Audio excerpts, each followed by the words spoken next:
Oh, hello. It has been a very long time since I have done a live video. My name is Cindy. I'm in the Corporation of Victoria. Surprise, surprise. Today is the Friday, the 6th of November 2025.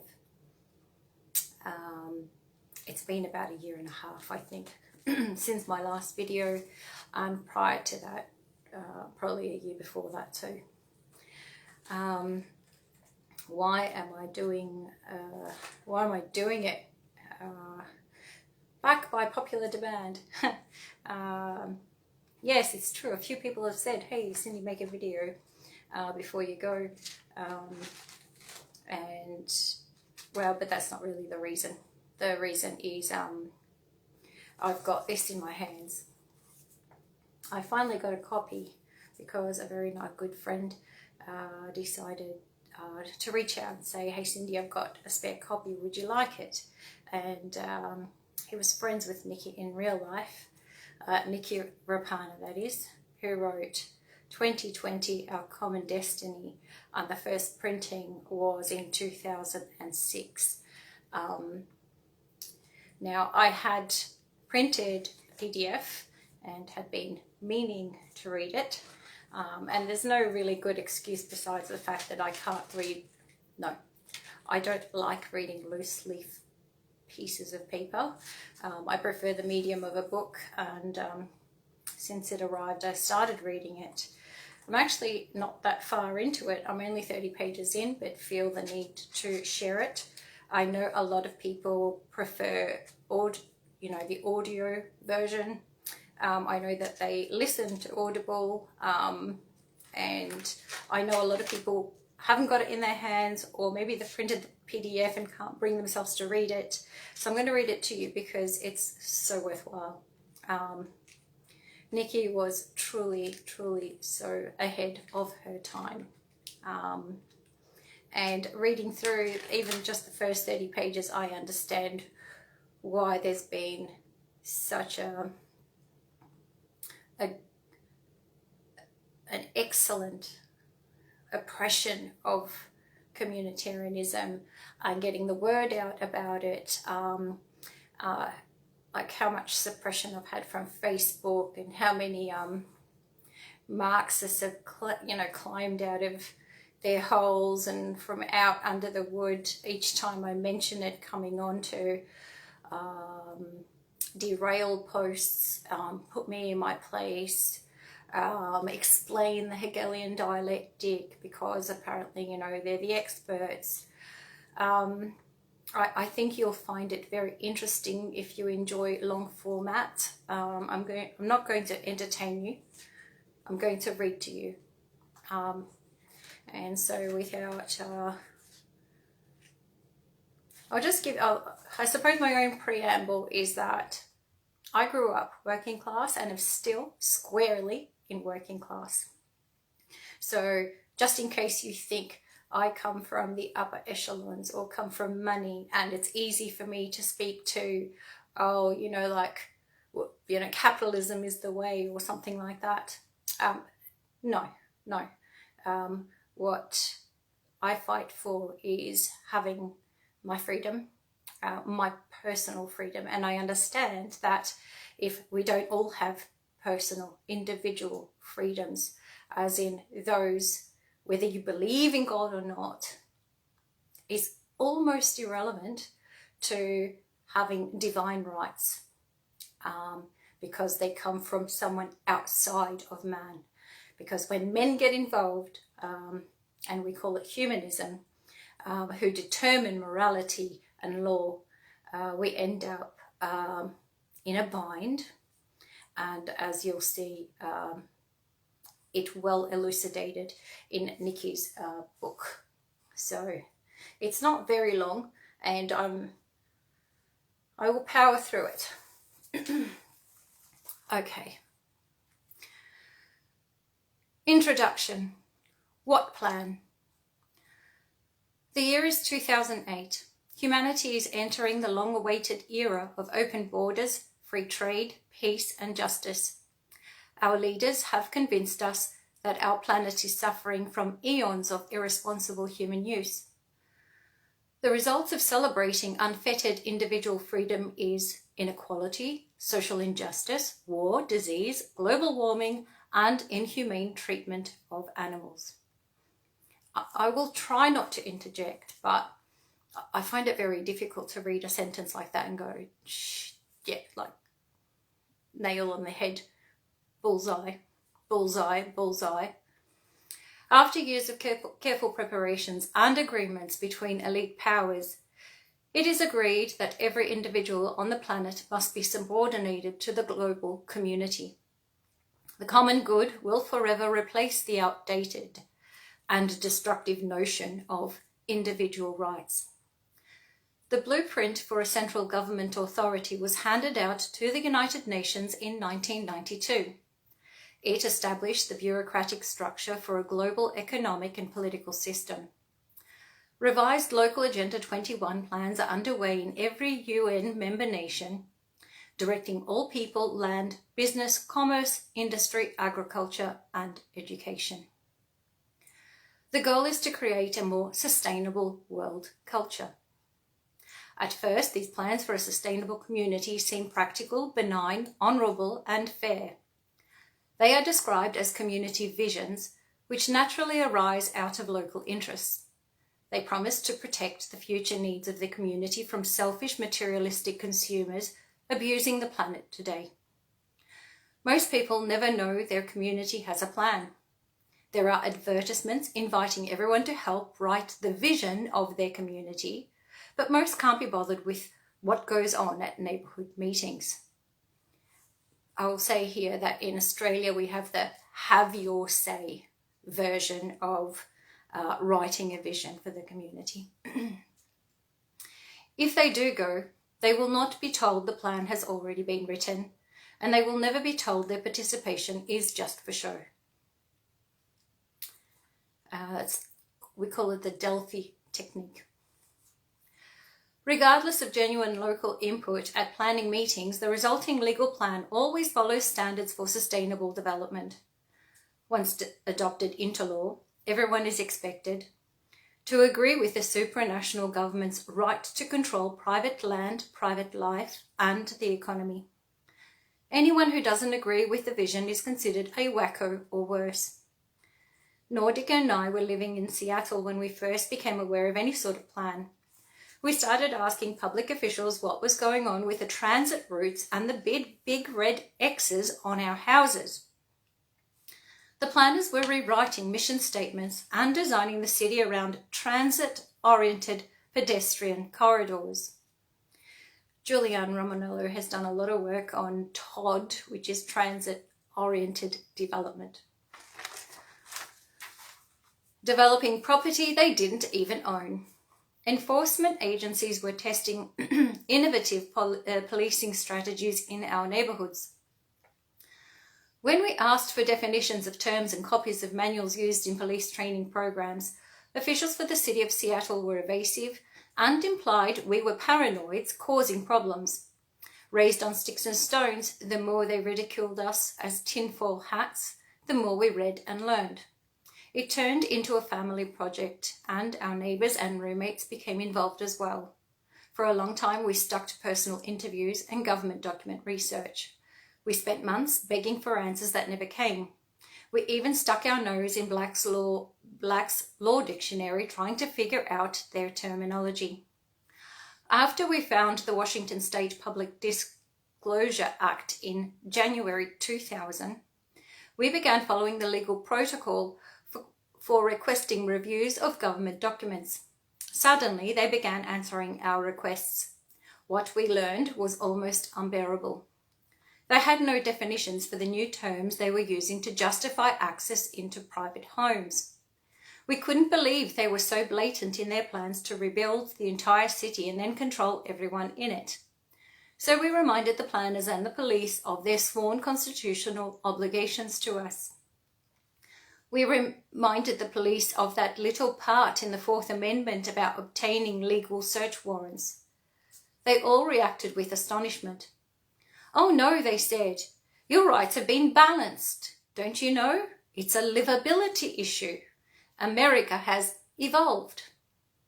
It took us a while to figure out where their language came from. Community at large, quality of life.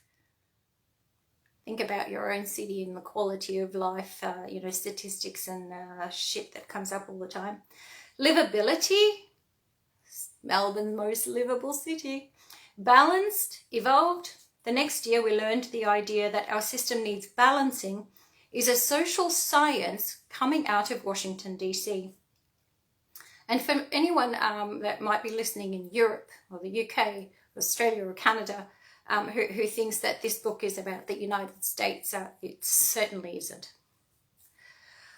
We had never heard of Amitai Etzioni, whose real name is Werner Volk, or his Communitarian network, but his books seem to be sacred texts for every Seattle government agency we visited. It appeared all the high-level partners were already familiar with Etzioni, but not one of them could bother to tell us where they found their need for a plan to rebuild the entire city. We began asking around if anyone outside of Seattle planning had heard about the plan for our future. Everyone had the same reaction. What plan? Discovering the answer to that question is like falling down the rabbit hole and finding yourself prostrate at the feet of the Queen of Hearts. Unlike Alice, this is not a story or a dream, and you can't wake up. There is no matrix to unplug from. So if our people are already slaves, what motivated us to expose the slave traders? What good can it do? Well, in the first place, we may be commoners, but we were raised to believe we were free, regardless of our social status. My journalism classes were all based on the whole idea of a free press. It literally blew me away to find out that is a lie. In the beginning, I attempted to show my neighbours and friends the plan, but there was way too much for them to read. Nobody was willing to read long, vague communitarian planning documents written in a new language, and my long, detailed, heavily referenced articles about the theory were like Greek to my people. There's no easy introduction to the topic for beginners. The purpose of this book is to help you bypass the information blackout so you can learn about the plan without spending years wading through obscure political doctrine like we did. It's still not going to be an easy read though, because none of us were ever supposed to know any of this. The material in 2020 is factual and verifiable. Just a reminder, it was written or published for the first time in 2006. You won't find any conspiracy theory in here, but you will find current events, history, and probably a lot more than you bargained for. There are very few schools in the United States that will teach communitarianism as the synthesis in the Hegelian dialectic. What they teach, even in high-level classes, is so watered down you'd never know what Hegel said freedom really meant. To Hegel, slavery to the state is freedom. The history of the world, and especially the United States, has been carefully edited to keep us in the dark about our own heritage. Today, schools ignore or play down one most important fact. Following the American Revolution, almost every colony in the world declared their inalienable right to protect their markets from thieves, royal-born or not. Over 200 years later, communitarians identify protected markets as a barrier to achieving spiritual and economic perfection. All must forfeit their prosperity and self-reliance to the needs of the community. Amitai Etzioni has a following as though he is a revered yogi, but he is not a guru. He is a social scientist whose mission is to reinvent our world using socio-economic theories and proven methods for changing human behavior. I'll note there that it's called behavioral economics if you want to do research and stuff on, nudge units. Other social scientists, you may recognize their names. Weishaupt, Plato, Hegel, Marx, Blavatsky, Bailey, Lenin, Trotsky, Buber, Pol Pot, Mao, Castro, etc., long envisioned a time when all the people in the world would be taught to coexist in a civil society. Civil society was introduced to the world by the same people who brought France the guillotine in the 18th century. Visionaries like these have shown the world exactly how they teach their principles of peace. Just in the last couple of centuries, billions of innocent people have been sacrificed, enslaved, tortured, terrorized, robbed, raped, and murdered to build this perfect vision of a world without borders. Etzioni has been designing communitarian programs to re-educate Americans for 30 years. His teachings have tricked entire generations into believing that our government is selfish and immoral, so we will change our way of thinking. In order to be happy in our new world, we must somehow forget our silly and selfish notions of privacy, property, and self-determination. They no longer apply. The government, military, and most of the people in the United States have been successfully communitarianized.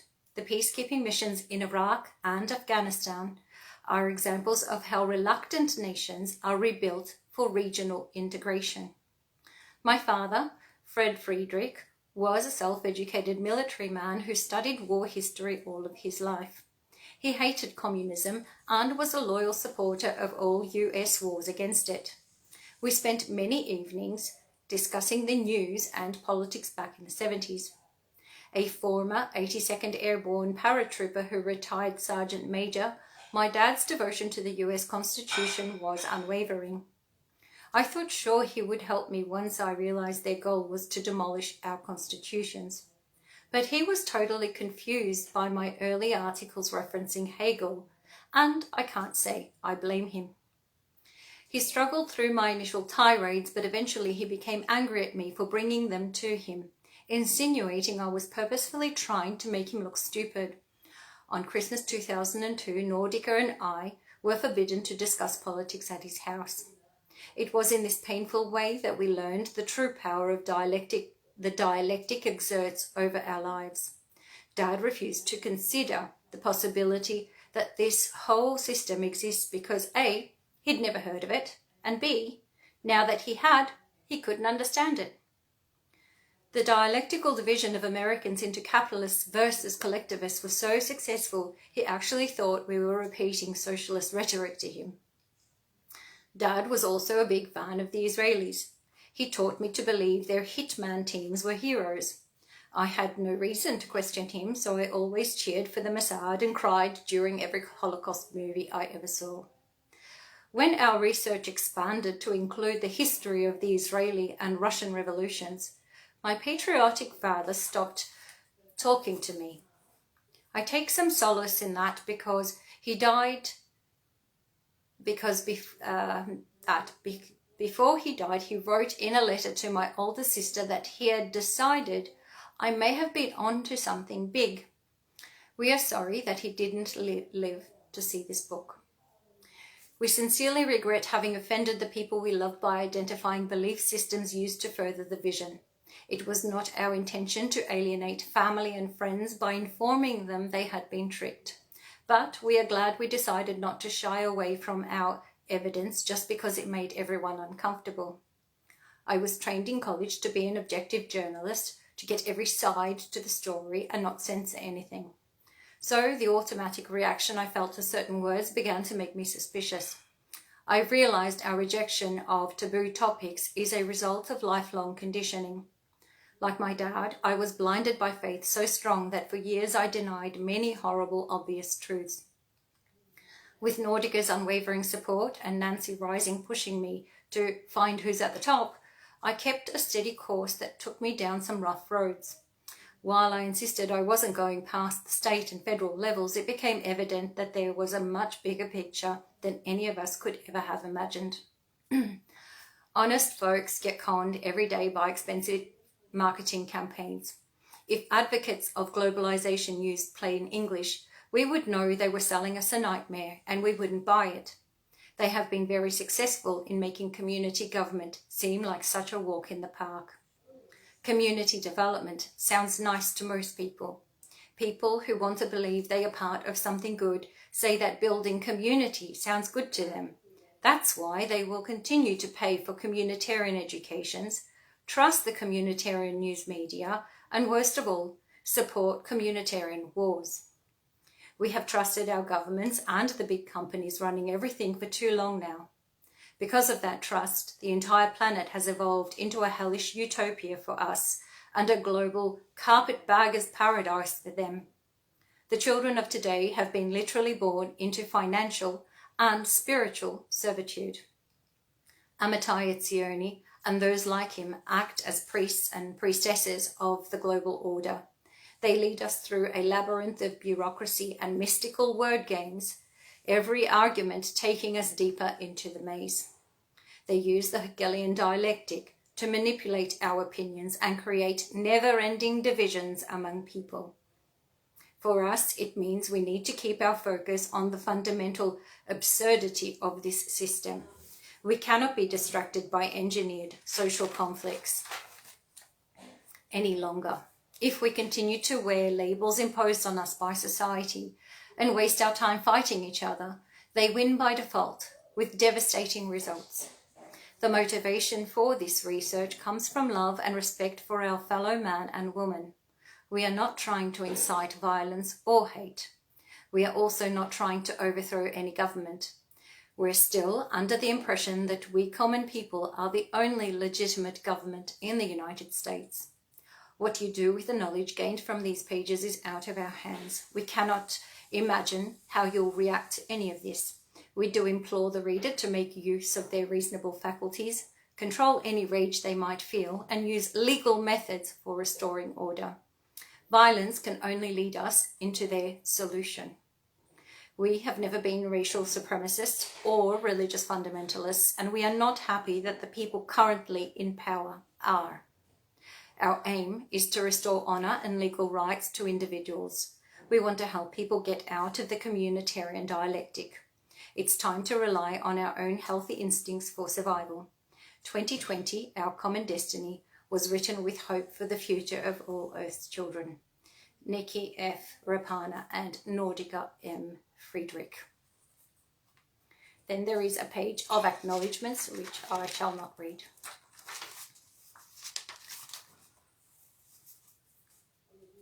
Chapter 1, Communitarianism. And here is where, if you have friends that are in the illegal movement who, talk about the law and constitutions and, know how to read legalese, this is where I ask that you send them this video. I will provide a link to the PDF of this book in the comments later on, or in the heading. I'll just edit something and put it in, or maybe just make a separate post, because there's legalese in here, and I think it's very important that the people working constitutions and laws and the law of the sea and all of that stuff, that they become informed. There's some very good documentation in here. It's not for naught, it's not for nothing. I think with their help we might get somewhere. Being optimistic. Ever heard of communitarian law? Communitarian anything? Most people haven't. If you're one of the millions who've never heard of it, the first thing you need to understand about communitarianism is this: we're not supposed to know anything about it. Before 2000, I had never heard of communitarianism. I saw that my law had changed, but for a very long time I could not understand how or why. I finally discovered communitarian law by searching the definitions of terms used by the Seattle government agencies. Keep in mind, not one American public official's response ever described their laws as communitarian. They only assured me that I couldn't grasp their purpose for the new laws, which they all explained as necessary to further the common good. They would not come right out and say that their lofty purpose was to create a more fair and equal distribution of the world's wealth. This could be the hardest chapter in this book to read. For most readers, there will be many unfamiliar terms. You may decide this hurts your brain too much. Please understand that is exactly how they want you to feel. Their whole convoluted theory is designed to discourage us from thinking we are capable of understanding it, but we are capable. Communitarianism is called by many different names that soften its core meaning.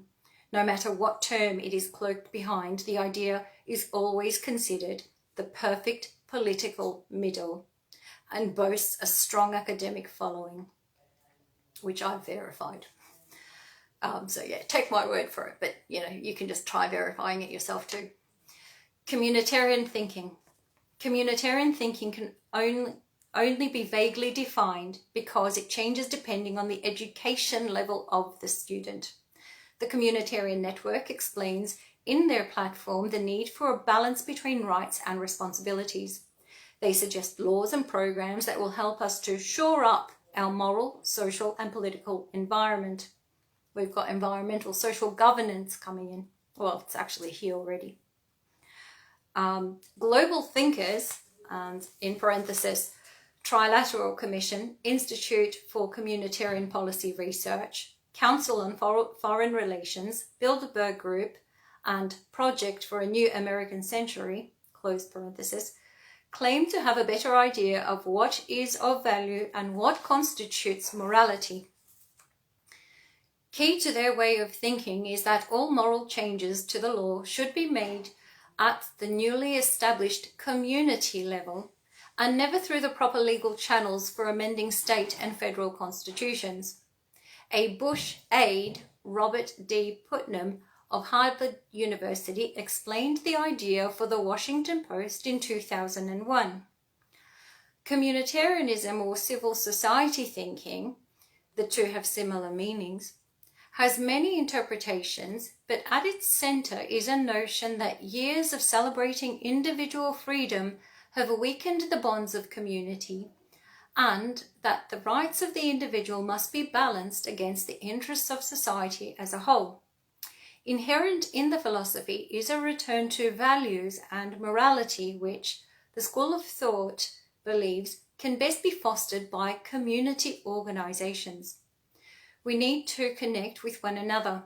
We've got to move a little more in the direction of community, in the balance between community and individual. I'll pause here and, make a note of there isn't a document you'll ever read that's planning, white paper, whether it comes from the Big Four or from government or council, federal, state, or large corporations, their mission statements. The word community is never missing, and the word that you'll never see is individual. Communitarian law. This book begins with an explanation of communitarian law because without it, nothing else in 2020 will make sense.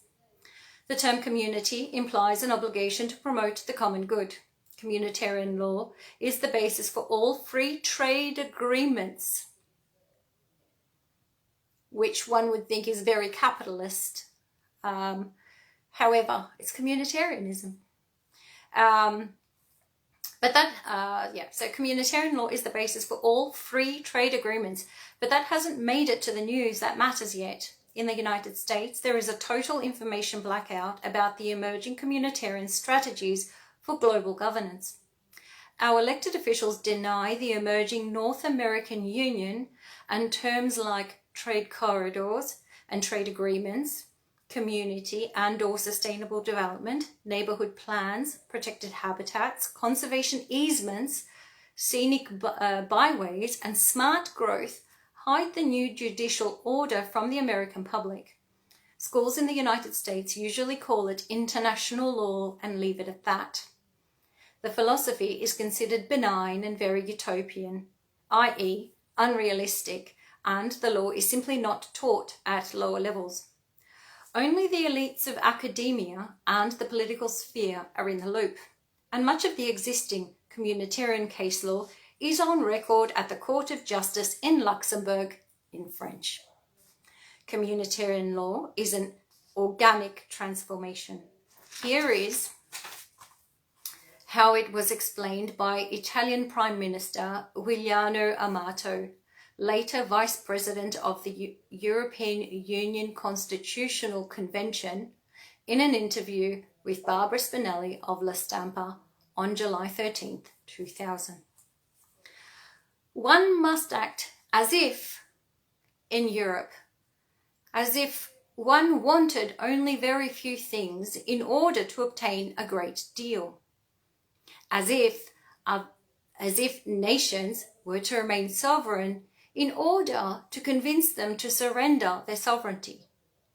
The Commission in Brussels, for example, must act as if it were a technical organism in order to operate like a government, and so on, camouflaging and toning down.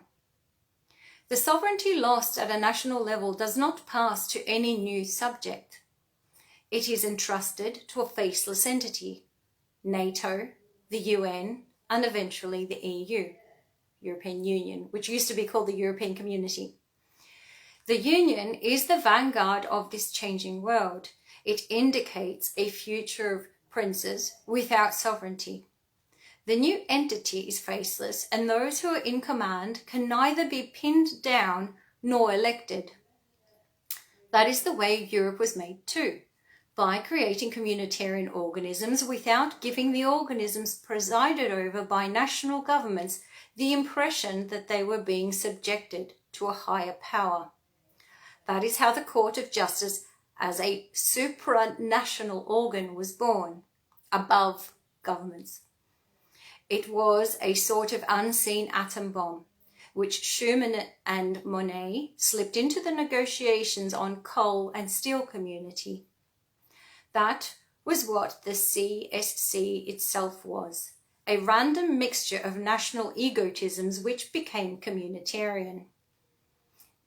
Just my own personal note here on coal and steel community, which is, heavy industry when this was happening, reminded me of Ayn Rand's books, Fountainhead and Atlas Shrugged.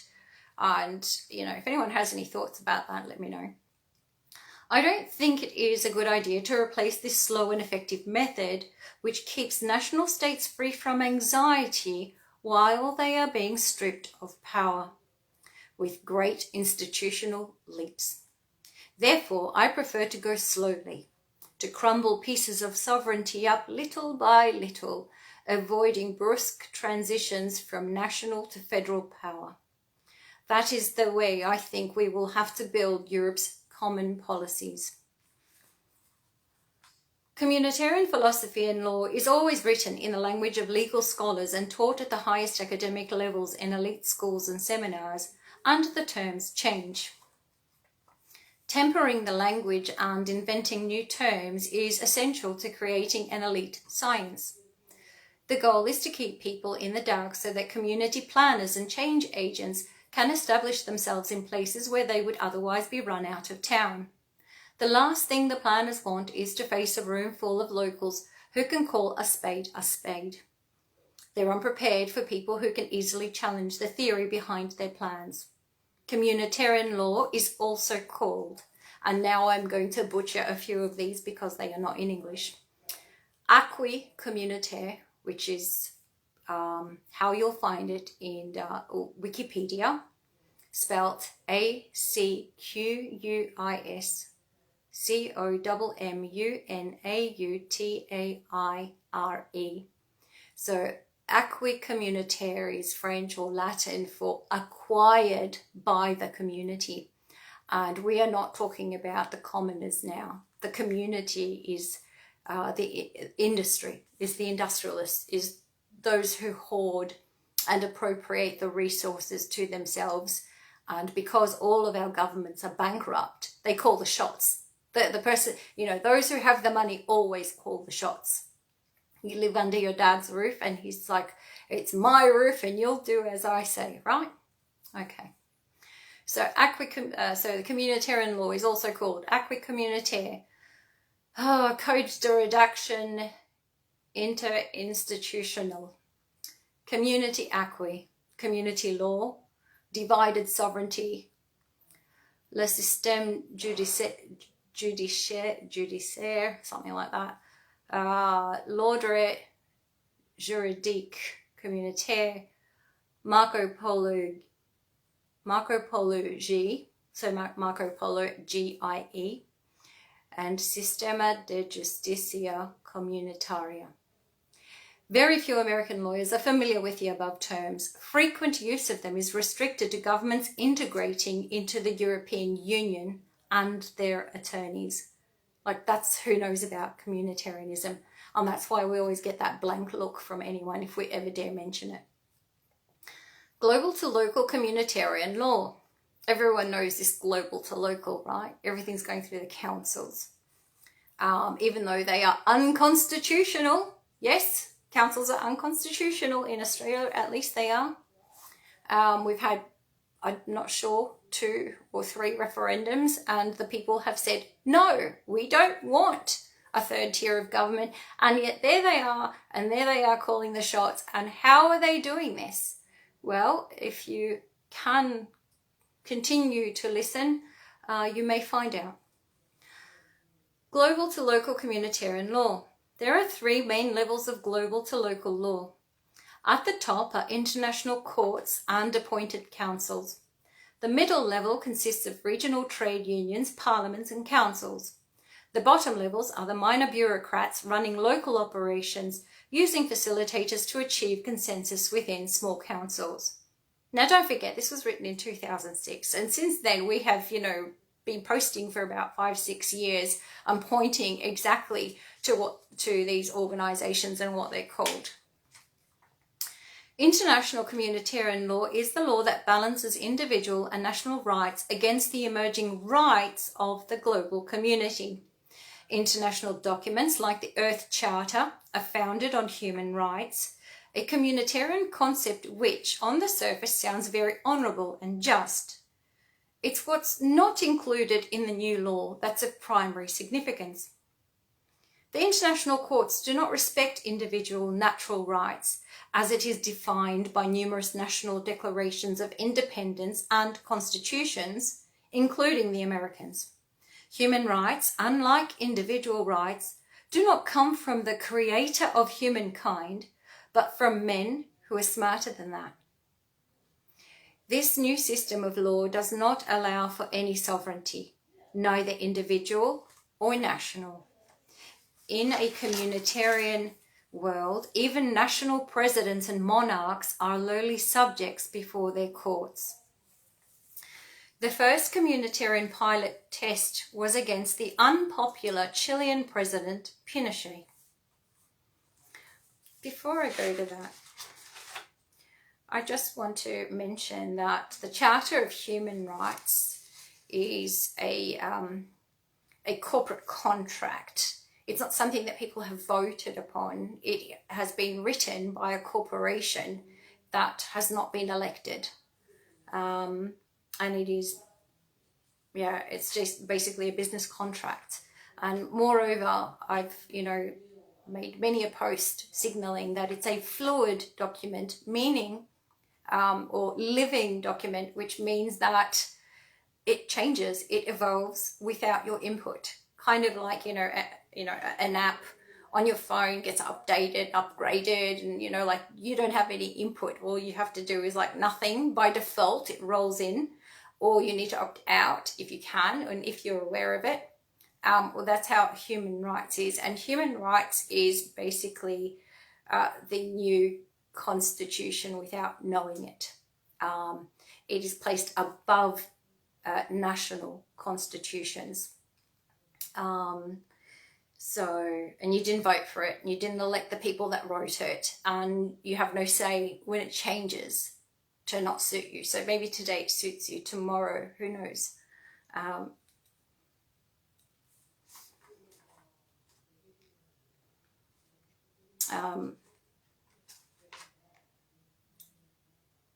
There was something else, but anyway.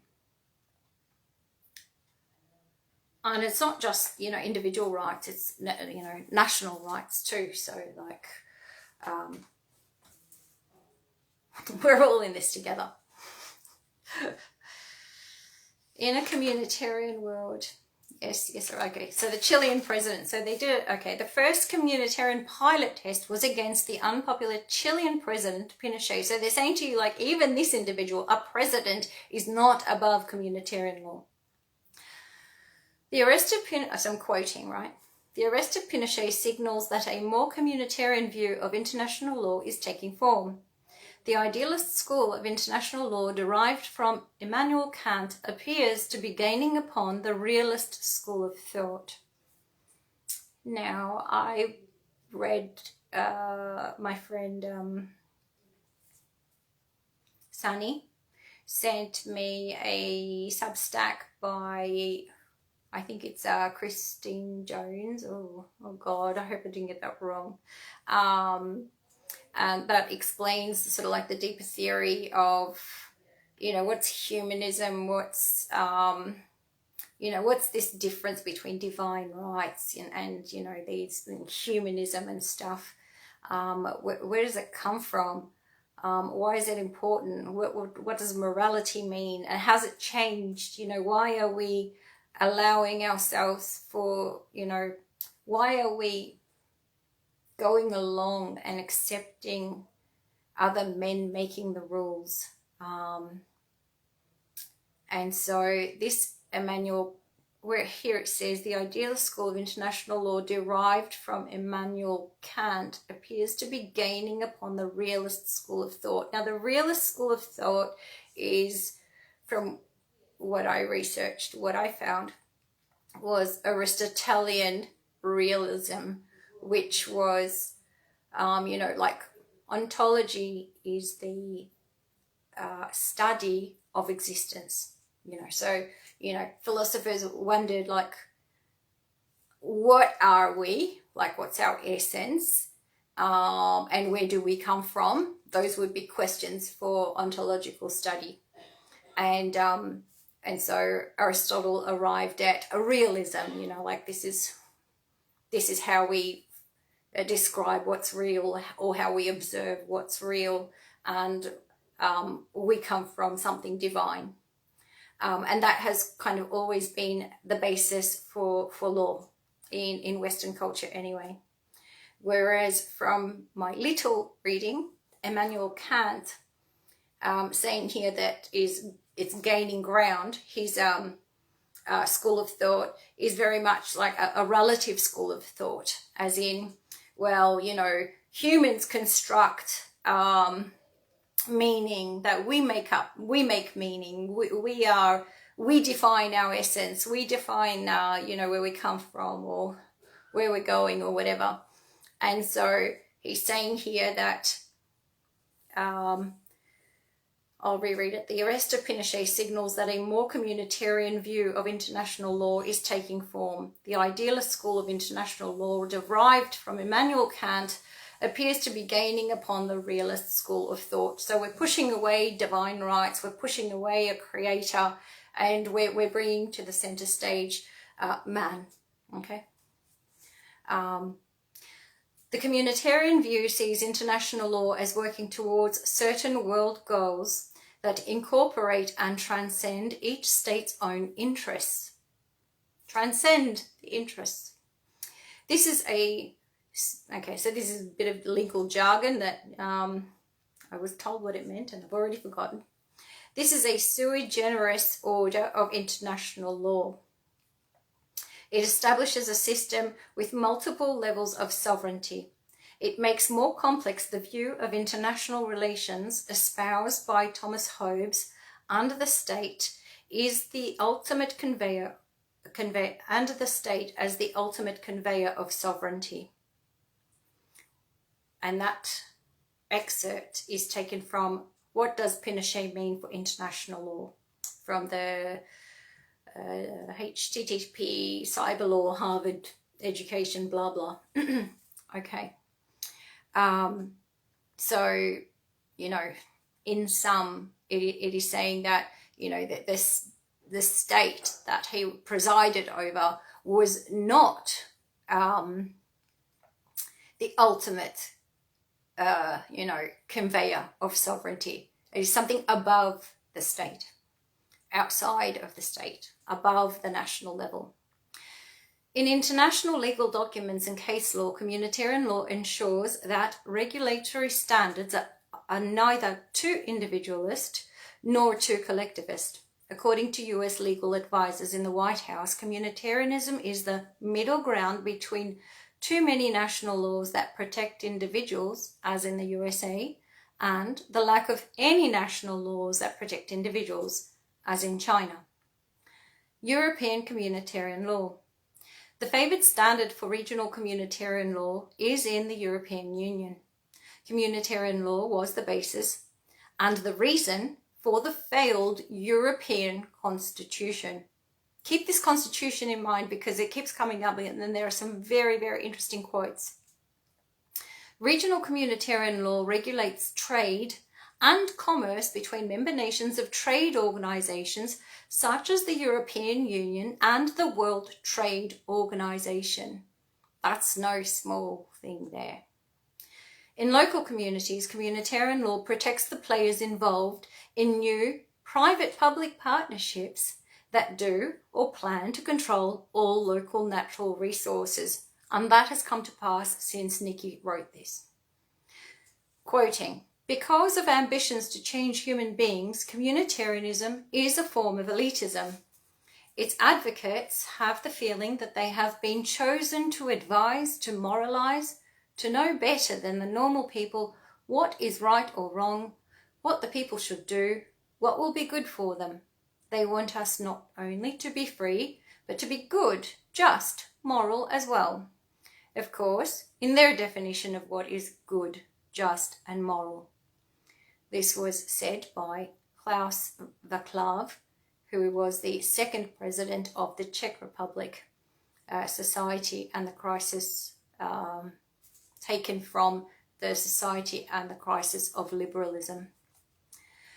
Tied directly to rebuilding community and economic land development, communitarian law has indirectly been introduced into every trading nation, regardless of their legitimate political system. The European Union is a communitarian trade union. Membership has requirements. Professor Jan Mazak, PhD, President of the Constitutional Court of the Slovak Republic. So maybe you don't think much of the Slovak Republic, but a president of a constitutional court is kind of pretty high up, and you should take notice. Explains the obligations in his general remarks on a national judiciary after the accession of the Slovak Republic to the European Union. So upon joining the European Union, these were the remarks. The primary rule is that the national courts of member states are obliged to apply directly those communitarian standards which fulfill the communitarian conditions of the immediate applicability. And here the editors write, complete remarks are reproduced at the back of this book. Now, because the remarks are too long, I'm only going to read just the bit that should have your eyes popping out of your head. Did I underline it? Oh, tell me I underlined it. Give me a second.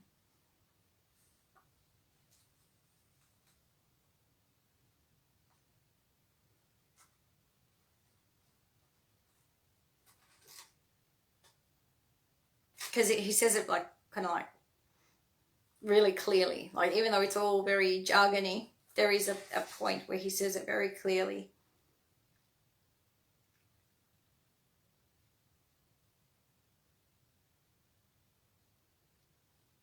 Oh, fuck. Why didn't I highlight it?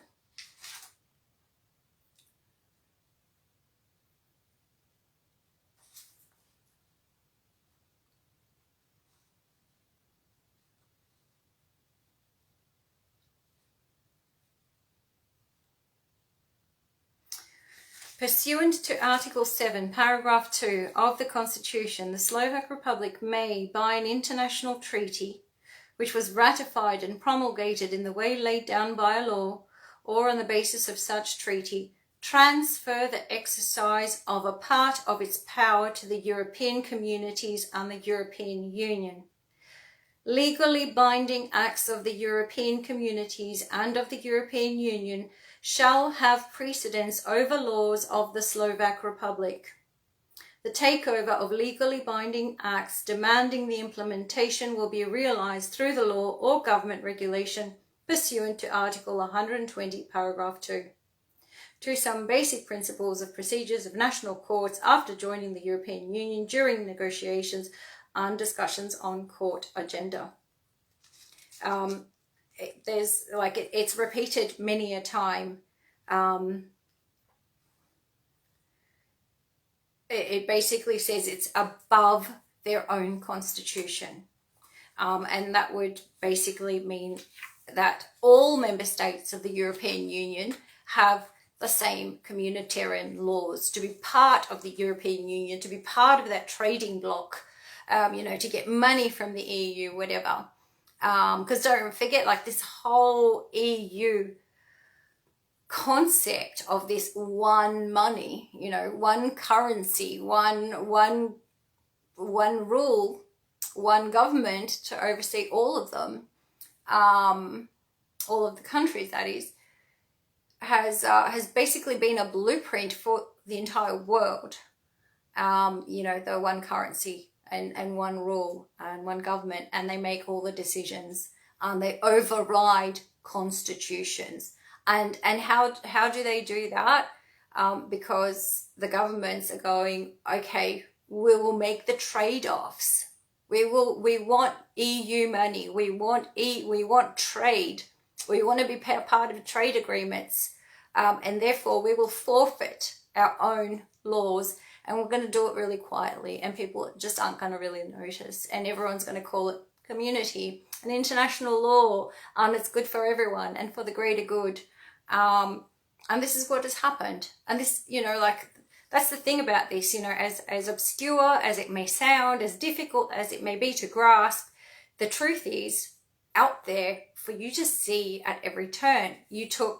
People were forced, coerced into taking vaccines for the community. They were forced to wear masks for the community. They had to close their businesses for the community. That's called balancing the individual rights against the community.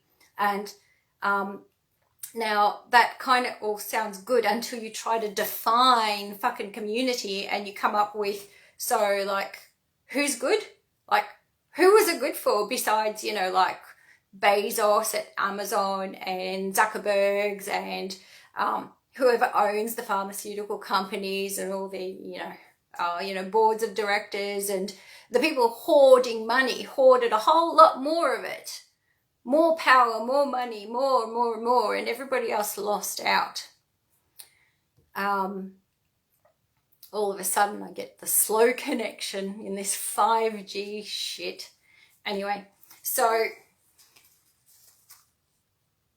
it's not about just going, oh yeah, community sounds good, and we want it for the greater good, and if one person has to suffer, if person has to burn themselves to heat up 100 other people, well, maybe we should do that. The thing is, in reality, to me, and to I think anybody with eyes to see, will see that the millions and the billions are suffering. For whom? Which community? Sorry, I'll get back to it. Communitarian law requires every nation to completely change their local and national political structures to coexist under the new laws. All prior legal contracts are balanced away. Any individual liberties claimed by dissenting citizens are null and void. There will be no more written constitutions. The laws will always be in constant flux. Fluid, living documents. All member nations must agree to comply with a new system of law that changes quickly and is so supremely complex that hardly anyone can claim to understand it. The legal framework originated inside trade agreements and treaties. I don't know about other places of the world, but in Australia, we keep hearing about treaties the last few years. foremostly the Indigenous peoples' treaties. And wait till you hear the quote about treaties and constitutions.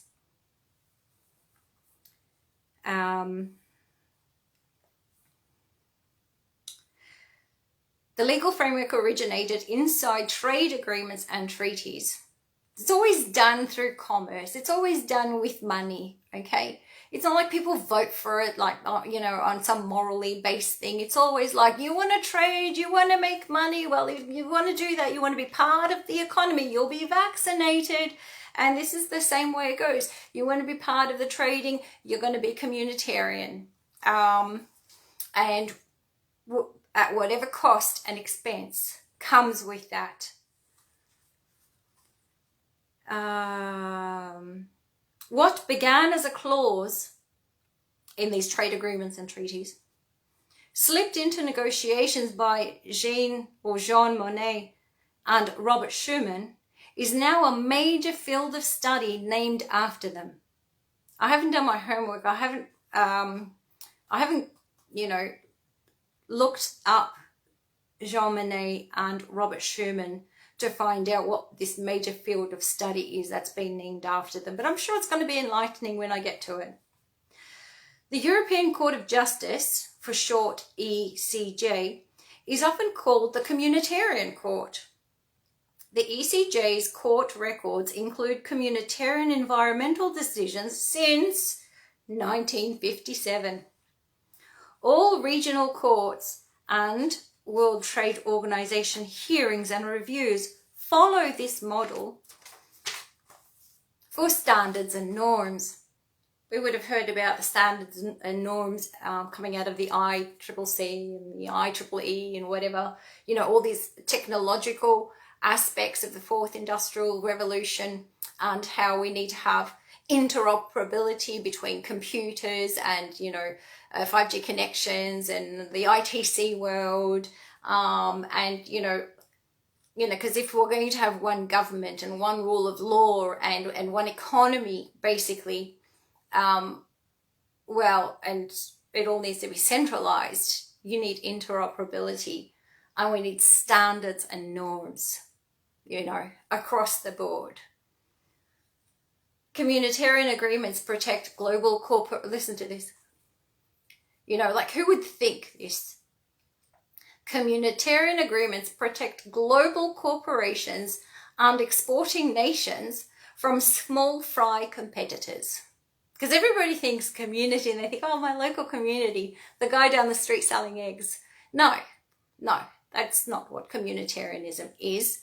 You have just been led to believe that so that you go along with this. And that's why all the small fry is being put out of business. Because, you know, we always need to look to reality to, you know, understand, not to understand, but to affirm and validate what we're reading. You know, are we reading something that's fantasy, or are we reading something that merges, that, you know, holds up in reality? And it's holding up in reality. Every word here holds up in reality. In global disputes, communitarian law favors corporate interests over local property or business owners. Individuals can no longer stand behind national laws that protect their right to control their own property. Quoting, the European Commission points out that there is a considerable body of communitarian environmental law and that member states are obliged to provide for effective, dissuasive and proportionate sanctions. We've got managed retreat. So there's a lot of work from Kate Mason and from Julian Romanello and a bunch of writers around their work, and other profiles, bigger profiles, smaller profiles. A lot of people are speaking to the issue of how balancing, you know, individual rights against the environment, the whole ecology as a whole. You know, we end up with, you know, 30 by 30, which is, you know, 30% of land by 2030 will be out of bounds to the public. you know, and it will be 50 by 50. So 50% of land will be out of bounds to the public by 2050. That doesn't mean the corporations. That just means you and I. And that's why in Australia we can't visit a whole bunch of mountains anymore. We can't go hiking. We can't even take pictures of rocks because, you know, treaties and, you know, indigenous and sacredness and all this other stuff. This is where it stems from. They're saying that, well, you know, the earth and Gaia and, you know, blah, blah treaties is more important than what you're going to lose individual. But what's really happening? What's really happening?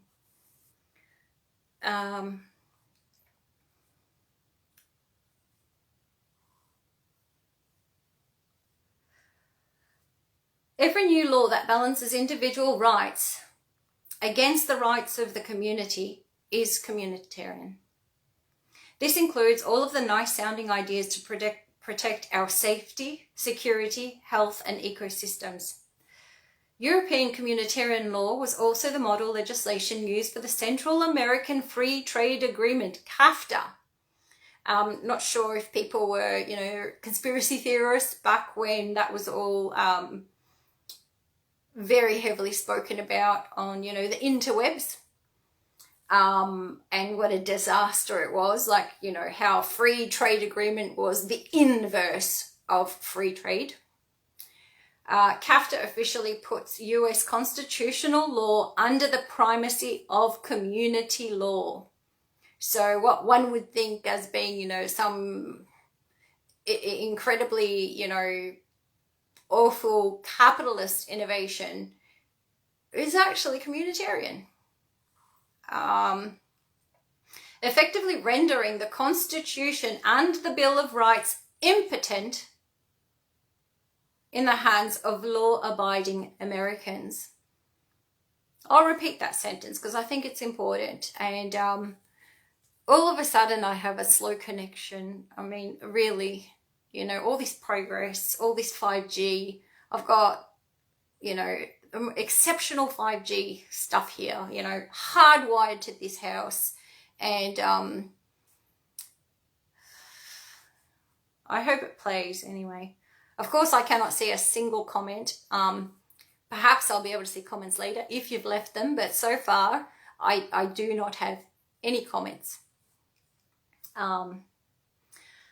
CAFTA officially puts US constitutional law under the primacy of community law, effectively rendering the Constitution and the Bill of Rights impotent in the hands of law-abiding Americans. So I know there are people out there who will argue that, okay, the Constitution and the Bill of Rights are, you know, not good enough. But even that is no longer. It has been superseded. The US Congress adopted CAFTA in 2005 and placed the American people squarely in a communitarian legal arrangement. This fact was never made public and never will be. Our integration has been kept very hush-hush.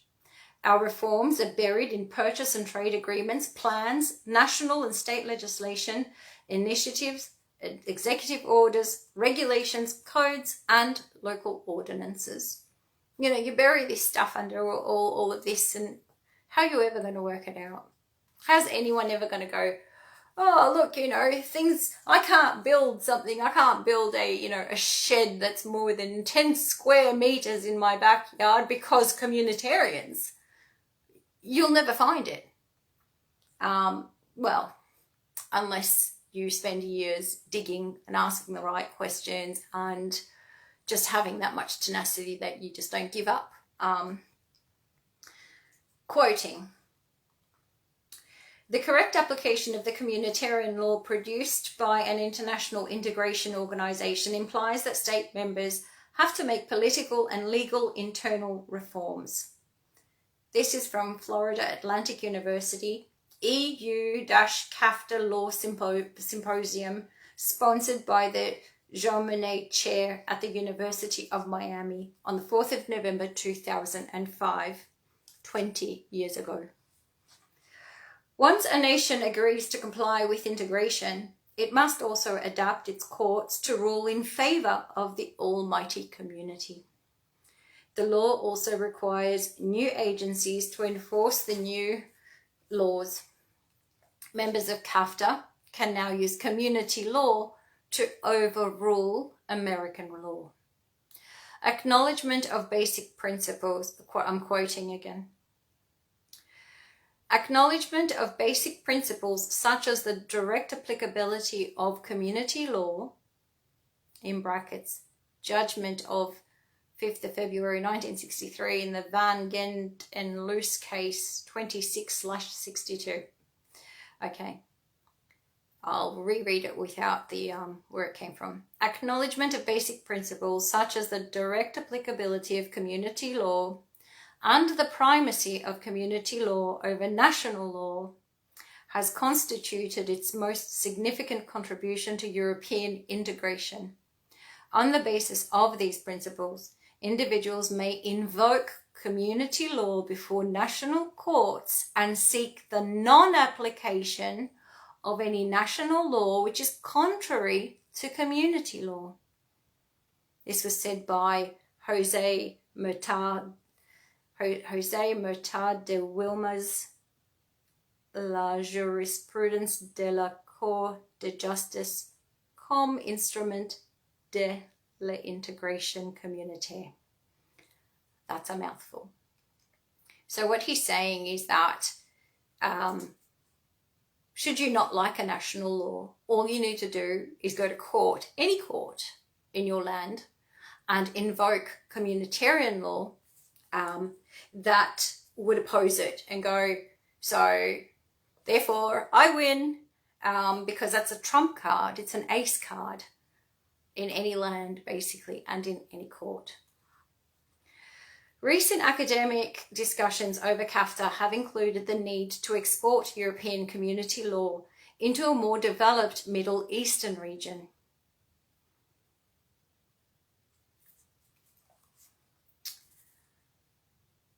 The law redesigns everything, especially religion.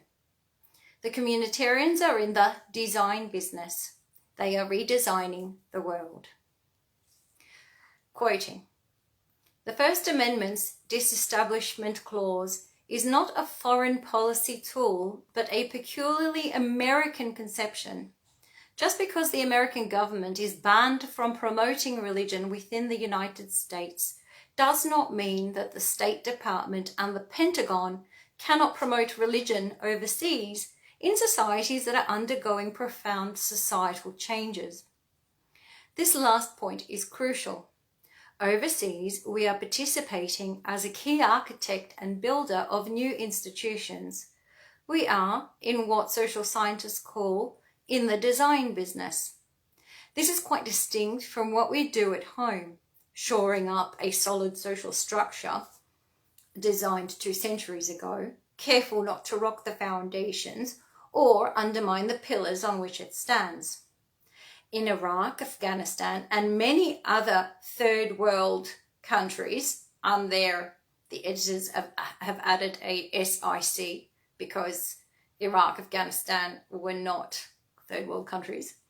We participate in the groundbreaking foundation laying stage, one in which elements we take for granted at home, such as a thriving religious life within civil society, must be provided." And that's what Amitai Etzioni, that's him being quoted. So communitarianism isn't just law, it's not just business, it's not just economics. Amitai has not just recognised but put forth very forcefully that human beings are more than just, animals that need to eat and trade and have a roof over their heads, that our spirituality and meaning in life are very large components of existence. And thus religion has not been left out. Spirituality has not been left out. Morality has not been left out. Meaning has not been left out. It is always woven into the propaganda and the policies. National resistance to communitarian integration. Prior to regionalisation, what's the time? Oh, have I been going like an hour? Is it time to get off? How much more can I read?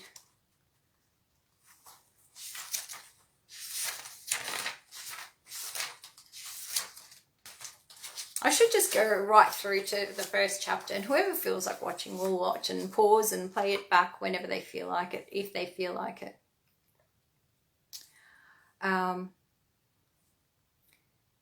National resistance to communitarian integration. Prior to regionalisation under CAFTA, community law was introduced into the United States of America primarily under community development. See Kello versus New London. Kello spelled K-E-L-O.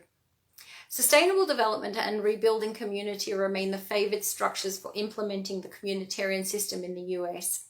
2020 visionings have already taken place by local stakeholder councils across the states. We began quietly moving into the communitarian direction over a decade ago, with hardly a murmur of dissent. Still, not everyone is going meekly along with integration. Communitarians know that educated, religious and advanced and industrial nations do not give up their freedom and economic independence easily. Reluctant, backward nations like Afghanistan, Palestine, Iraq, Iran, Lebanon and Syria must be bombed out of existence before peaceful rebuilding of the world can take place. All over the Middle East, genuinely peaceful Muslim, Jewish and Christian neighbours have been torn apart by the rhetoric used to foster globalist invasions. Besides the adamant rejection of global hegemony in Muslim countries and others with strongly religious governments, there is also a growing movement of European nationals who refuse to live under the yoke of community law. Overworked America is too busy suffering from a constant barrage of propaganda to notice there is even a yoke. Remember Italian Prime Minister Giuliano Amato and the act as if method back on page 16? One reason for keeping quiet about the act as if method is the rejection of the European Constitution by European voters. Quoting, "There are some tendencies within the European Union that can be seen with critical eyes," he said, "notably an extension of communitarian law by the European Court." Quoting James Cantor from Austria, New Thoughts on the EU, International Herald Tribune, January 1st, 2006. How many American voters see the extension of communitarian law with critical eyes? Unlike the French and the Dutch people, we were never asked to vote on integration under communitarianism. Americans are simply being miseducated and persuaded to adopt it without having an opinion in the matter. Quoting, "We are united, however, in our conviction that a communitarian perspective must be brought to bear on the great moral, legal and social issues of our time. Moral voices achieve their effect mainly through education and persuasion." This comes from the Communitarian Network platform. Listen to this. In 2007, European leaders signed a new treaty at Lisbon. The Lisbon Treaty established everything the French and Dutch voters rejected via the referendum process. How many times has this happened in recent history? What does Giuliano Amato, the act as if guy, what does he say? And it's a speech, by the way, at the London School of Economics on the 21st of February 2007. He says, "The good thing about not calling it a constitution is that no one can ask for a referendum on it. So if you call it a treaty and you don't try to amend a constitution or write a new constitution, then no one can ask for a referendum on it to overturn it." So what he's saying here, and what I've looked into, what is the definition of treaty? I've actually made a couple of posts about that.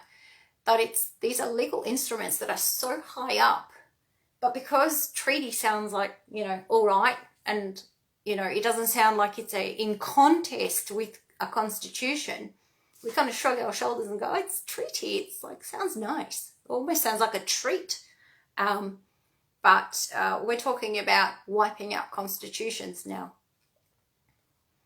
And nobody should be surprised that, you know, Giuliano Amato was, you know, at the London School of Economics, which is, you know, the Fabian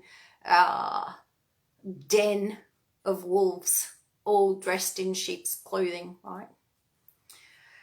Soft communitarian law.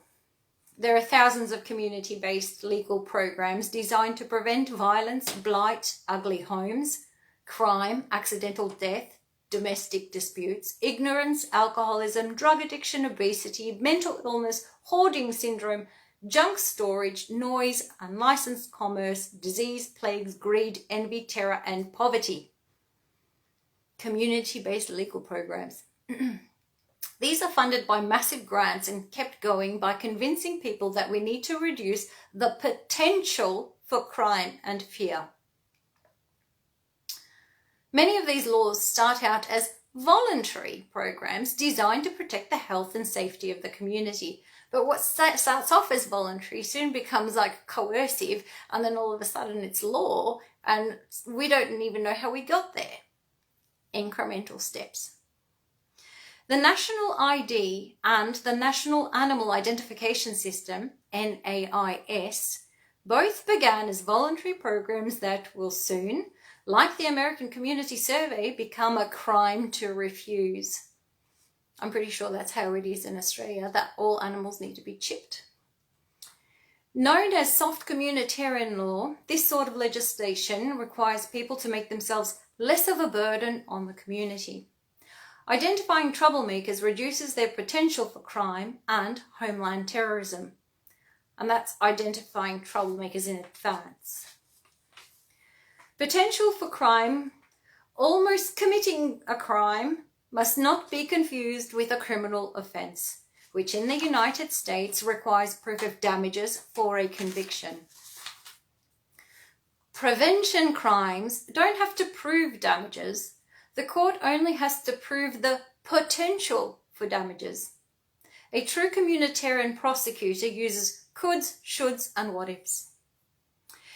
In the communitarian legal system, due process is eliminated.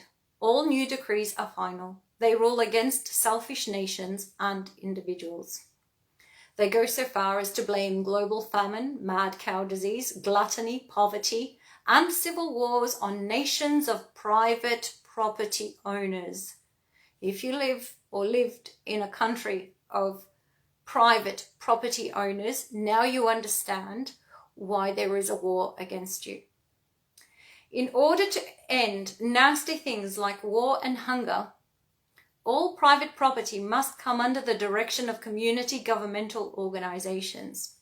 So here I'll just mention something. You know, some countries are known as, you know, rich countries, and others, you know, not so rich countries, even in the West, you know, Greece being one of those countries that's not considered a rich country, but it's definitely, you know, post-industrial and whatever, but it's not a rich country. But what was it? It was a nation of private property owners. Actually, like the rate of private property ownership was huge by comparison to Australia. Fewer people, people there owned their properties. They weren't owned by the banks. Prior to the 2008 global financial crisis, at which point people were cursing at inheriting properties from their deceased parents because they couldn't afford to keep them, because the taxes and levies and land taxes and all that stuff was so high. It was a burden to receive a property. Now, that doesn't make any sense unless you understand that they needed to shift all this private property out of hands and into the community. So it's not just rich countries, it's any country that has private property ownership that will see like the worst of it. In order to end nasty things like war and hunger, all private property must come under the direction of community governmental organizations. And this is how they frame it. You know, like if you've all got nothing, well then, you know, if your neighbor doesn't have more than you, then there's no reason to fight him. You know, equality in misery, equality in poverty, you know, will remove reason for conflict and friction and whatever. There's a lot to be said on that. American communitarian theory. Because it won't actually be like that in practice. We'll be fighting over battery power and water drops. Because there's always going to be a need to be fighting for something and competing for something. Otherwise, there'll be no meaning to existence. There'll be no reason for you to try if they're just going to give you everything. Like, you know, give you a bed and give you your UBI and your food and all the rest of it. Well, and we're all exactly the same. Well, that's not going to work. American community, sorry about interjecting all the time, I can't help myself. American communitarian theory. Global communitarians began preaching in the USA in the early 1990s. Their solution to all our woes was to balance our selfish individualism and dangerous, outdated ideas of nationalism against their enlightened definition of the collective good. Dr. Amitai Etzioni is the founder of the Communitarian Network. A professor of sociology, he also founded the Institute for Communitarian Policy Studies at George Washington University in Washington, D.C. He is a German who was born Werner Volk and emigrated to Israel. He is a powerful mystic who says Americans can't cope with their inevitable transformation to globalism and that we need his help. He has more moral communitarian advice on anything and everything that has to do with our people, our life, and our society, but we're not allowed to discuss his. Here is how he explains the world's need for a new form of global governance. The world needs a new global architecture, additional layers of governance to deal with the issues that neither nations nor traditional forms of intergovernmental organizations can cope with. That's Amitai Etzioni speaking at The Hague for the 2004 conference, Europe, a Beautiful Idea. Etzioni is a hodgepodge of globalist ideology. A follower of David Ben-Gurion, he was trained in a communist kibbutz in the 30s as a teenage terrorist. In brackets it says here the Zionist revolution was in 1947. He led a brigade of troops aided by Soviet units in the Israeli war against 7 Arab nations in 1948 and a religious political student in the early 50s. He is a Fabian expert in Hegelian logic. The Fabian Society is an elite British socialist organisation committed to sneaking global government policies into national institutions. Etzioni connects communitarian thinking to ancient Greece, Hebrew Judaic Christian theology, and his teacher, Martin Buber, who was a modern follower of Hegel. Quoting, "Communitarian thinking is not an American import. Its roots sprout from ancient Greece and the Old and New Testaments. I was trained by Martin Buber in Jerusalem. While each society must evolve its own communitarian answers, the challenges are similar. Man and woman do not live by bread alone. It is unwise to believe that all we need is economic rehabilitation. We require our daily acts to be placed into a context of transcendent meaning and their moral import made clear." That's Amitai Etzioni speaking in Nation in Need of Community Values for the London Times of February 20th, 1995. So Amitai is like, he's a trifecta, right? The guy's got it all. So the German Zionist, Israeli, terrorist, Fabian, guru, spiritual, and he wants to mix up the Old Testament, the New Testament. every religion, ancient Greece. He's actually, in his newer works that I've read, he goes into the Eastern philosophies as well, and he just like stirs them all together and goes, here's my concoction. You know, it doesn't matter what you believe in communitarianism, because I tied everything to communitarianism. I'm giving you meaning for life. I'm giving you a new social economic order, and I'm dressing it up in all of our theology, all of our philosophies, you know, from the time we came, you know, we climbed down from the trees. The guy's a real number. He's dead now. He died a year or two, I think about 2 years ago he died. But that doesn't mean his work isn't going to be picked up and carried on. George Wilhelm Friedrich Hegel was a German philosopher who expanded a brilliant form of logic called dialectical reasoning. The Hegelian dialectic is a setup for millions of continual conflicts between a thesis and antithesis, leading to a perfect synthesis, communitarianism. A thesis in Greek is a position. An antithesis is the opposite position. A synthesis is a coming together of those two. Etzioni uses the dialectic to lead us into balanced communitarian solutions, which, according to his theory, is the most perfect system ever created. Since our anti-communitarian manifesto is the antithesis to his perfect synthesis, it could mean it's not so perfect after all.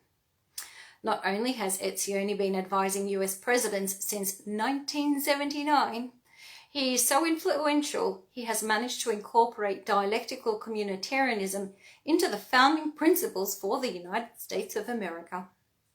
Hailed as a guru, he's often called the everything expert, and he is the leading scholar in the movement to rewrite US history to include communitarian influence on all principled authors of American freedom.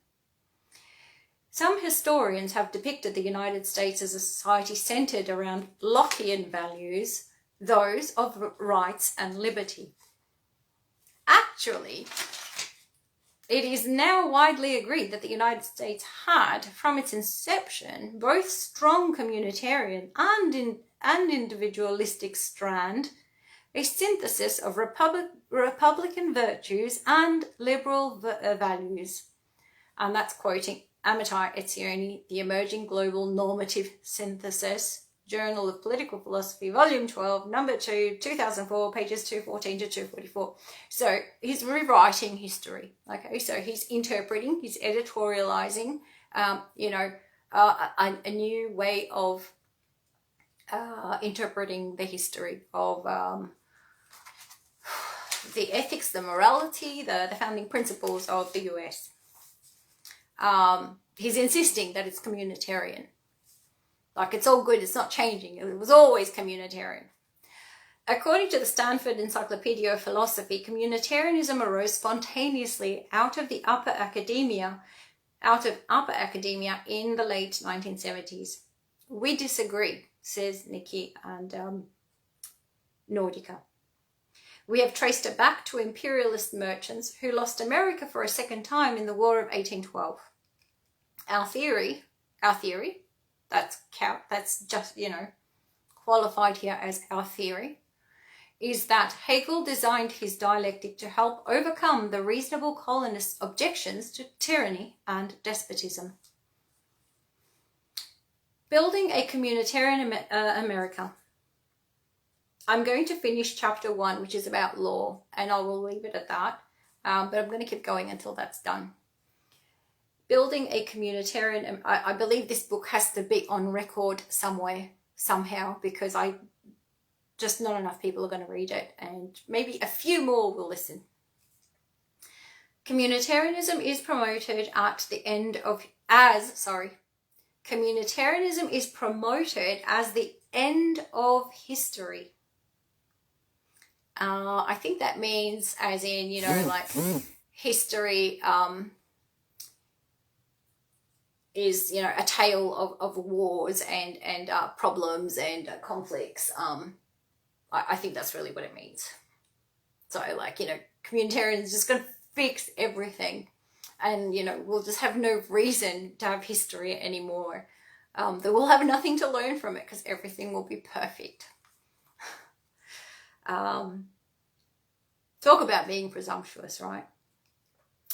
Many Marxists, oh, they're my favorites lately.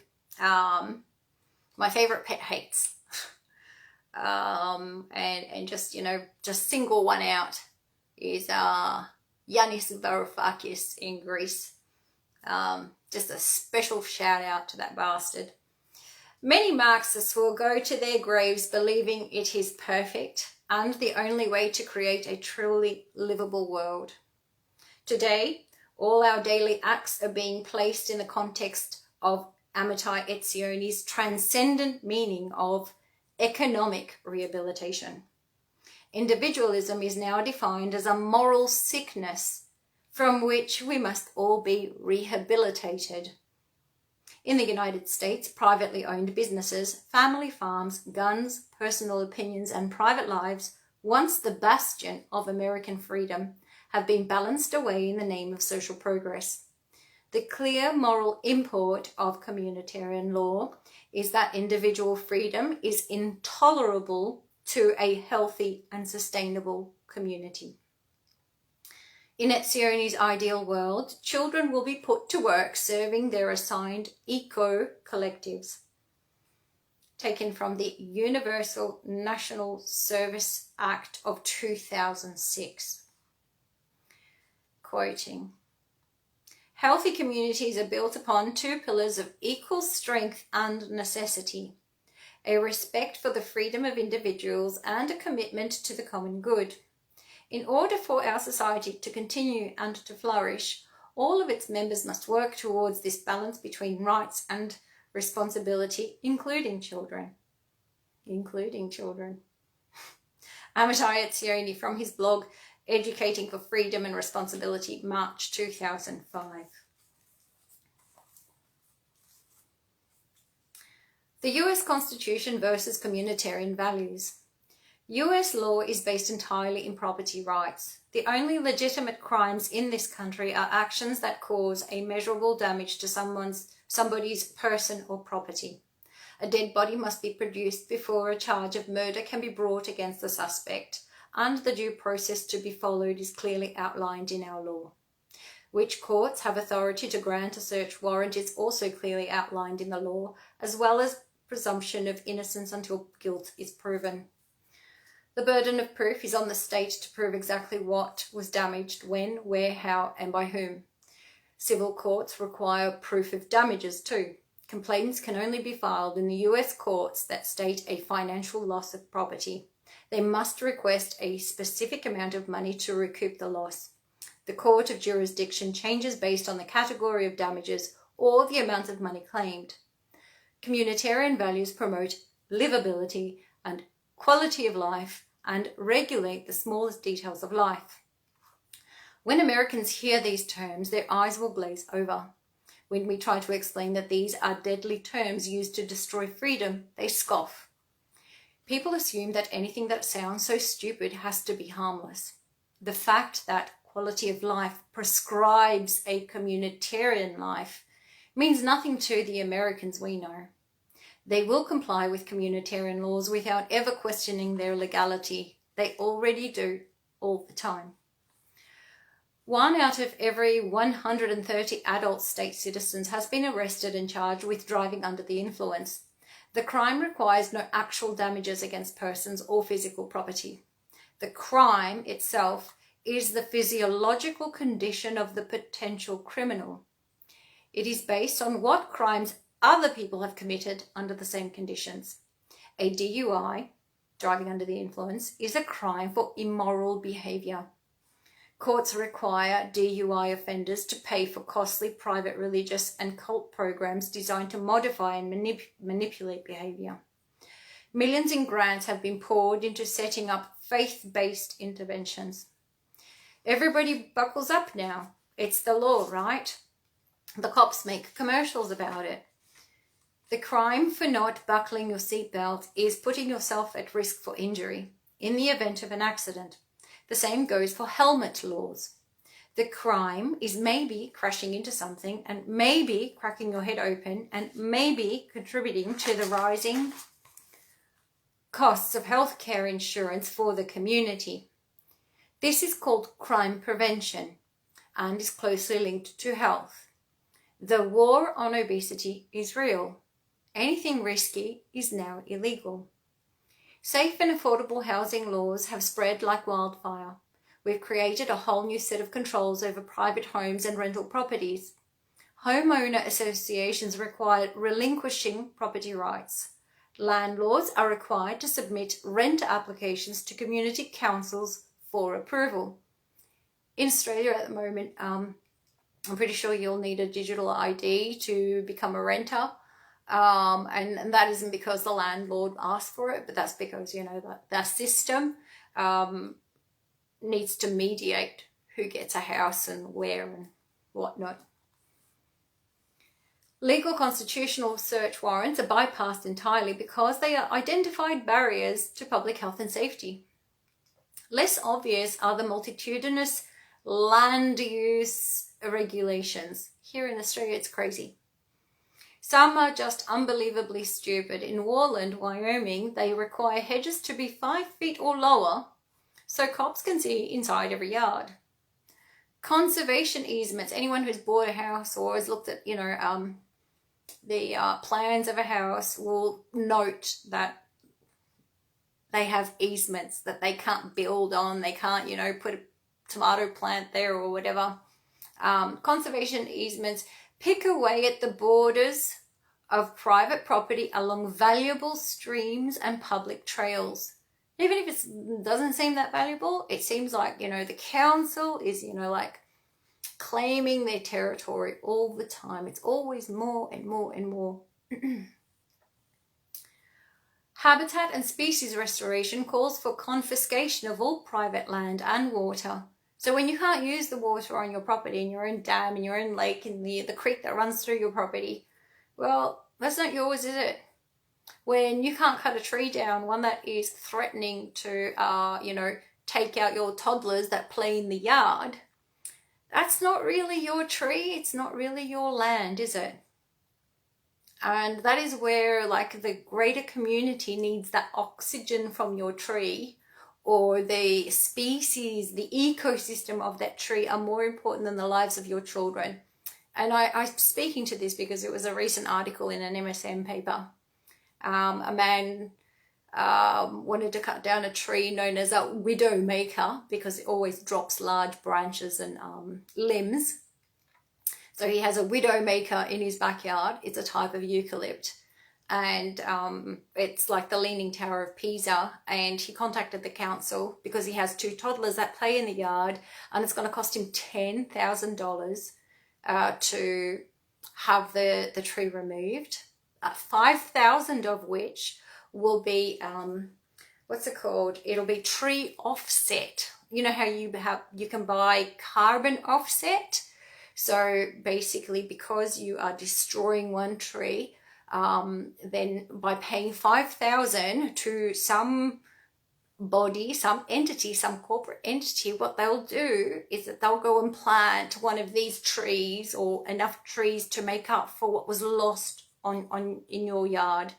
If anyone's got any idea of the scale of Australia, and if anyone's ever driven up the east coast of Australia to see the millions and trillions of widow makers that are overhanging over us, the highways, the roads, just forest deep, it's, I'm not being cynical, I'm being logical, and we're in serious trouble when we are at the point where we are charging $10,000 to potentially prevent children's deaths, while at the same time, claiming every life counts and grandma's life counts. And, it doesn't take an expert to see, branches that fall, and that bad timing could end up with a child's death or paralysis. I have a friend whose son is now paralyzed. He's actually paraplegic because a couple of years ago during high winds in Victoria, he just happened to be walking under a widowmaker. So he was a pedestrian. And so he went to hospital for months and months and months and months, and he still can't walk and cannot use his arms. He was only 20-something. Pardon the segue.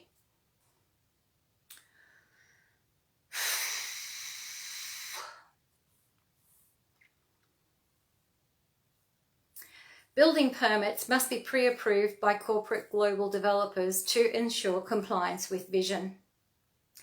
Noise ordinances establish new restrictions on lively or loud behaviours. Permits are now required for even small gatherings. Large parties require background checks for all hosts and hiring of licensed security professionals. Anyone travelling by air is subject to degrading invasive searches. ID must be adapted to meet communitarian standards. Hunting, fishing and gun laws change so fast and so often that nobody knows what they are now, sometimes not even the authorities enforcing them. Wilderness camping is now kept under strict observation. There are limits to your stay and you must check in before travelling into designated wilderness areas. This is true in Australia. They also recommend having a global positioning systems unit on you at all times for our safety, of course. We also must ask permission from their masters to ride off-road motor vehicles. Registration and licensing is required for every vehicle and junk cars are not allowed. Violators will be towed. The states are introducing countless new requirements for upgrading to a national driver's license. Many people already submit their hair, skin cells, saliva and urine to corporate agencies for laboratory analysis. All of our personal information is gathered into a giant database and sifted through by anonymous mapping specialists. Public school records, academic tests, aptitude evaluations, hospital and criminal records, and most importantly, anecdotal data, the opinions of our teachers, neighbours, peers, co-workers, family, friends, and enemies. Students across the country are required to perform mandatory community service, also known as service learning, in order to graduate. This forced volunteerism is an eerie mirror of the massive American prison industrial complex. Convicted criminals are irregularly sentenced to perform community service in addition to fines and time. American public schools have completed their transition to the communitarian system. The next generation of American children will believe the United States was conceived in communitarianism. The third way and global politics. We're coming to the end. Communitarianism is often referred to as the third way. In the United States, it is represented by the Democratic Leadership Council, DLC. Funded by the Rothschilds Bank of England, the New Democrats were created to further communitarian programs and laws introduced under Republican administrations. Because the third way is a bipartisan network of like-minded public servants, the 1990s phase was introduced by William J. Clinton. Clinton implemented many DLC programs during his term. His vice president, Al Gore, headed the National Partnership for Reinventing Government. Today, President Bush Jr. furthers every one of Clinton's and Gore's communitarian projects. Bush II has also added many of his own ideas for making America safer. The third way is the new sensible middle ground. This is why representatives from all parties support communitarian laws. As the White House pendulum swings back to the Democrats, the leading Democratic contenders for the nomination in 2008 are described in mainstream press as communitarians. No longer hidden, Obama's Stand for Change campaign is pure communitarian rhetoric. Hillary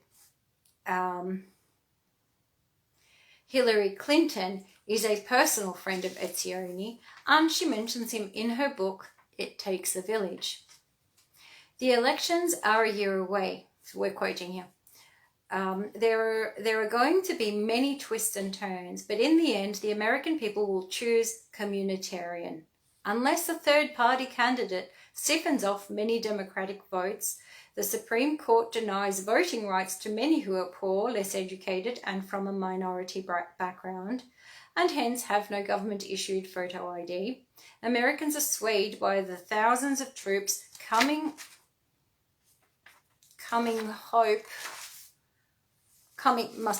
home from Iraq. As Bush draws down the surge, the economy picks up and global climate cools down. That is, communitarians should not uncork the champagne just quite yet, but they can safely put a bottle or two into the fridge. At least many more people will learn a lot more about communitarian ideas. What more can we ask for? Amitai Etzioni notes, January 17th, 2008. Prime Minister Tony Blair is the UK's third-way party boy. In San Francisco, it is Mother Earth-friendly former communist Russian President Gorbachev.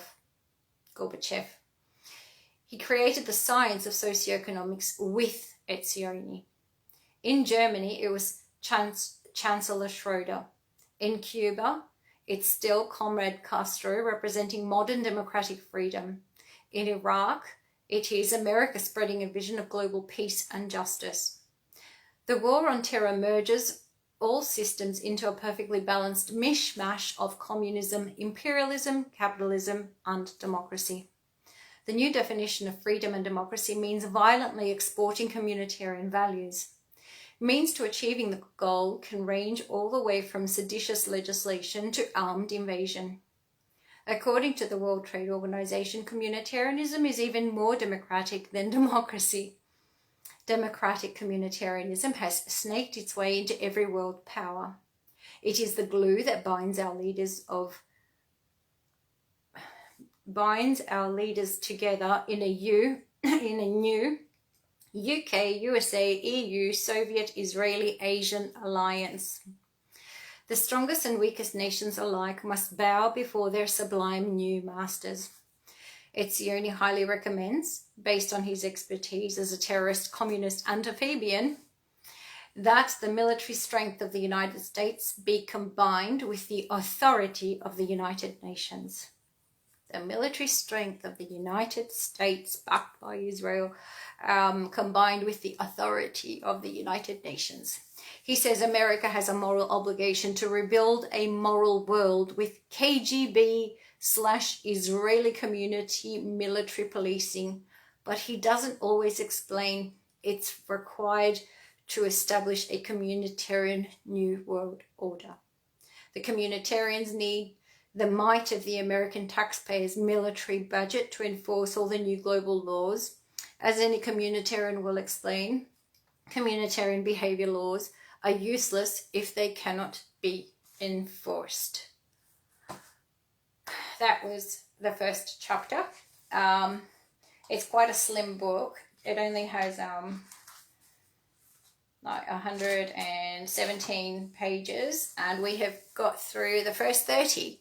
So I hope you learned something. I hope you found that interesting. I look forward to seeing any comments, and I'll be back to read more after I get through the next part. Thank you very much for being in company and listening.